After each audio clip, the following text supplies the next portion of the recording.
다음으로 자산 불평등 세제 개편에 대해서 말씀드리겠습니다. 많은 분들이 이야기하셨는데 이 취지는 저는 종합적인 세제 개편을 한번 이제 다뤄보자, 연구 좀 하고 내년부터는 이제 실제 안을 가지고 구체적으로 이야기해야 되지 않는가 싶습니다. 근데 다 아시는 내용 쭉 넘어가겠습니다. 그러니까 소득 불평등이라는 게 일정 정도 개선됐다는 리포트들이 최근에 나오고 있는데, 반면에 이제 그 소득 불평등 말고 자산 불평등은 오히려 더 악화되고 있는 거 아니냐, 이런 지적이 누적되고 있습니다. 그래서 최근에 이게 국회 이제 입법조사처에서 별도 토론회도 한번 했었습니다. 이 주제만 가지고. 그러니까 이런 점들이 이제 대책이 필요하다라는 거고요.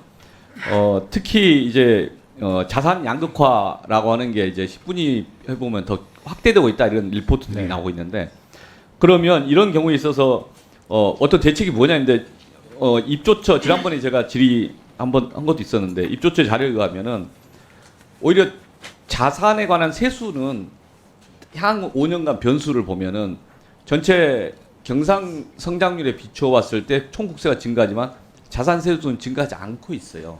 그러면 이게 자산 세제 전체적으로 문제가 있는 거 아닌가? 이게 그 경상 성장률 수준에서 증가를 하더라도 자산 양극화 차원에서 방법을 논의해 볼 수 있을 텐데, 오히려 이게 이렇게 돼 있는 상태니까 자산 세수 구조에 대한 전체적인 검토가 필요하다, 이런 취지고요. 그래서 이제 개별적으로 저희가 좀 생각을 해보면, 이 자산과 관련해서 어떤 지금 이제 시장 가격을 바꾸겠다라는 식으로 자산 세제 개편하는 건 적절하지 않다고 봅니다. 부동산 가격을 바꾸겠다, 내지 주가를 바꾸겠다. 이건 하나의 보조적인 것이고 정책적 메시지 충돌만 없으면 되는 것인데, 근데 부동산 같은 경우에도 이게 공정과세, 응능과세 차원에서 이걸 세제 개편해야 되는 거 아닌가. 이게 부동산 관리하겠다 그런 식으로 하지 마시고 네. 실제 공정과세 차원에서 이게 봐야 되는데, 그래서 이제 그런 의미에서 보유세 문제를 접근해야 된다라는 거고요. 그리고 이제 똘똘한 집안채 문제도 공정과세 입장에서 지금 비판들이 계속 있습니다. 저도 많이 듣는 이야기고. 그래서 이걸 용역을 해서 한번 내년에 한번 논의를 한번 해봤으면 좋겠다 싶고요.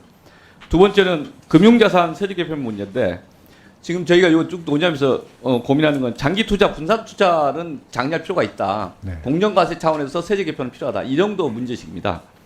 그래서 분산 투자라고 하는 게 주식이나 금융상품 여러 개를 동시에 투자해서 하나는 손실, 하나는 이득이면 그걸 이제 손익을 통산할 수 있는 구조지 않습니까? 그런 것을 만들어야 되고, 그게 이제 금투세 형태로 나왔던 거지 않습니까? 또는 과거의 손익을 또 통산하는 그런 5년간에 걸쳐서 이런 구조가 있었는데, 금투세를 제대로 시행 못해서 저도 반성을 해야 되지만 앞으로라도 계속 검토를 해야 된다. 실제 금투세가 있었다면 그 50억, 10억 논쟁 자체가 의미가 없는 거죠. 이미 그걸로 해소되는 거니까. 그리고 금투세가 있었다면 저는 배당수 분리과세는 지금 불가피하게 취득해야 한다고 보지만, 실제 더 유연하고 더 세게 갈 수가 있는데, 종래 세제가 지금 꼬여 있기 때문에 지금 금투세 이게 배당수 분리과세 논쟁도 여러 가지로 제약 조건하에서 논쟁할 수밖에 없는 것이다. 그래서 다양한 논쟁들이 있다, 이렇게 봅니다. 그래서 전체적인 큰 흐름에 미국에서 자본시장 선진화를 위해서 여러 가지 했던 도입제도 우리도 과감하게 다시 한번 좀 고민해봐야 된다, 이런 생각이고요. 상속세, 증여세 문제는 이게 대표적으로 흑수저, 금수저 이런 논쟁을 할 수밖에 없는 주제지 않습니까? 근데 제가 계속 문제제기했던 게, 편법 세습을 계속 정부가 지원해 주는 거 아니야, 이런 문제식이 있습니다. 그 작년 인천지방청장이 강의를 하면서 삼성 승계, 호반 승계 잘 된 것이다, 뭐 이런 강의를 해갖고 좀 깜짝 놀랐거든요. 그래서 그 국감할 때마다 지금 올해도 한번 그 사례를 제기했었는데, 이미지가 그런 거예요. 정부가 편법 세습 잘했다고 박수 치는 거 아니냐, 이런 모양입니다. 그런 행태를 좀 막아야 되는데, 그러니까 가업 승계 관련돼서는, 가업 승계가 일본 같으면은 제3자한테 승계하더라도 그게 과세 이연을 해줍니다. 우리나라는 자기 자식한테만 넘겨준 경우에 세액 공제를 해주고. 그러니까 오히려 좀 기업을 유지시키는 입장에서 다양한 방법들이 있는데, 우리가 너무 이제 이걸 가업승계제도가 무분별하게 확대됐던 거 아니냐, 요거에 대한 고민이 필요하다. 중산층에 대해서 세제 개편이 좀 합리적으로 될 수가 있는데, 중산층이 아닌 대기업의 재산, 삼성 재산은 꼭 이슈만 거다, 아니면 어떤 재벌은 누구 처만 거다, 이렇게 인식을 주는 게 우리 사회가 공정하냐, 일단 문제제가 있고. 그래서 이 상속증여세제에 대해서는 큰 흐름에서 중산층의 일반적인 가업 한 채에 대해서는 좀 유례가 있지만, 다른 부분에서는 좀 기본적으로 공정하다라고 하는 인식을 확보하기 위한 세제 개편에 대해서 계속 안들을 마련해야 되는 거 아닌가.